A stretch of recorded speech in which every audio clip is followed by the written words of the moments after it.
grade when my father bought his HVAC company in Akron, Ohio. I worked for him throughout the summers in high school. We would talk shop over the dinner table for hours. We didn't always agree on everything, which was good and expected, but he always supported me in all of my decisions, especially when I could justify why I was making them and give some indication that I had good intentions. He was a big believer that people learn best when they have a chance to make their own mistakes. I finished college, I was confident, I was ready to conquer the world. Working, I was biking, I was going to happy hours, it was awesome. I found out about Burning Man in the fall of 2001. A friend told me, "You have got to go to this party." That seemed like a legit thing to say, and I was like, I'll go check it out. Went home, explored the website, bought myself a ticket to Burning Man. At the same time, I signed up for the mailing list, the Baltimore, Washington area group, figuring that if I was going to go there, I should probably maybe meet some people who knew a thing or two about what was going on. At some point on that list, I read that a bunch of burners were going to be attending a happy hour down here in Chinatown at Fido's, and that I should keep my eye open for a group of happy, colorful people, and in particular, a bald, boisterous guy named Booger. I'm not sure if you've ever tried to do this, but it's harder than you think to go up to a complete stranger and ask them, "Is your name Booger?" I finally got it right, and when I did, he hugged me, his friends danced, we were hanging out, it was awesome. We were 20 of my favorite friends right away. I spent the summer getting to know them and learning everything I could from them about Burning Man. In particular, what did I need? All right, Patty, you will need a flight to Reno. You will need a rental car, a tent. You will need that bed thing, thermarest, pillows, sleeping bag. You will need all of your kitchen supplies. You will need a table, a camping stove, pots and pans, all your food, all your water, all your beer. You will need clothes for the cold, clothes for the warm. You will need a hat. You will need sunglasses. You will need a headlamp. You will need goggles. You will need really comfortable shoes. The list went on and on. Don't forget your costumes. Right, got it. Totally prepared. I made a ton of friends that summer. I learned to spin fire. Very cool. The countdown got going. I was starting to get a little nervous, like maybe it was an adventure that I wasn't really prepared for, but I felt good about it. Suddenly, 10 days to go. Yay!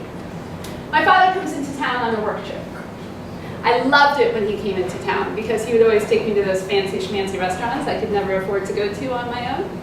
We went to 10 Penn downtown, and we ended up back at the Hinckley Hilton sipping scotch at the hotel bar.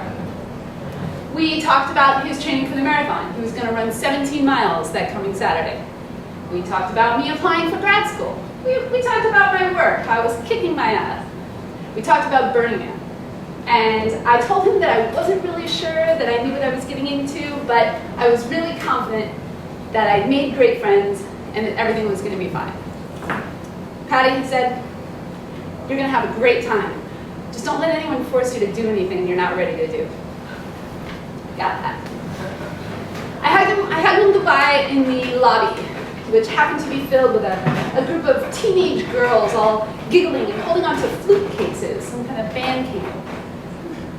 He gave me a hug, told me to knock him dead, and I waved to him, was laughing at him standing there in this sea of chaos.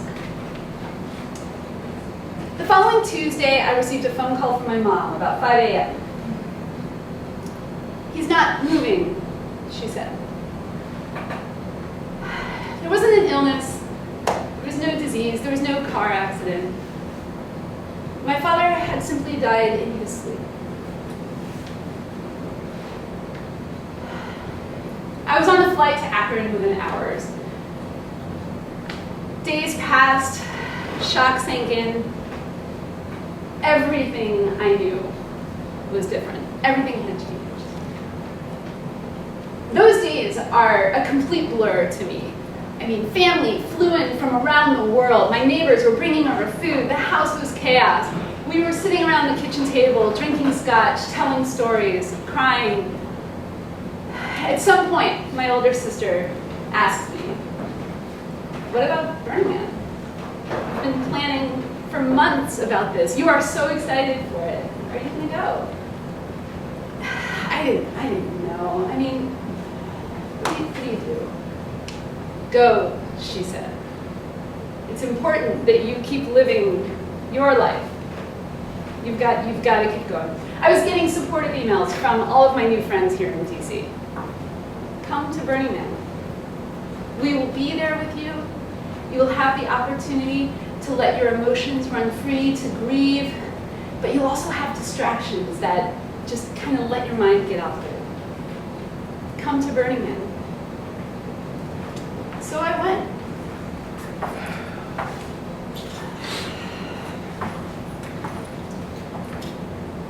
And it was spectacular. Black Rock City was alive. I mean, it was pulsing. You could feel it. The art, the music, the lights, the people, the colors. There was this man in the middle of complete chaos. It was unbelievable. Now, I was completely and utterly exhausted, emotionally, physically. It took every ounce of strength I had just to leave camp every day. But Black Rock City was whispering to me, come out, come explore. I spent hours that week writing letters to my father and burning on bonfires and art pieces all around the city. Thank you for being someone that I could trust. Thank you for giving me all of these opportunities. Thank you for working so hard so I could have this life. I danced, I played under the stars, I cried, I laughed, I made friends with people from all over the world. On Sunday night, I got to watch The Temple of Joy by David Best burn. And the connection that life and death, it had never felt stronger to me.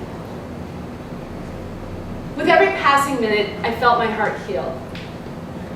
And as my heart healed over the months, it got stronger. I knew what I had to do. I knew that if I was really going to make an impact on this world, if I was really going to knock them dead, I absolutely had to find a way to combine my passion for business with my passion for doing awesome things. And I needed to take all of those lessons that I'd learned from my dad about hard work and honesty and perseverance and dedication and commitment, and I had to find a way to link it all together.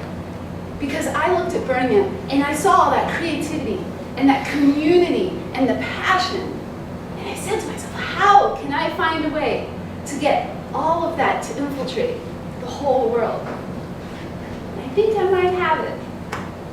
But with your help, I'm pretty sure we can make it happen.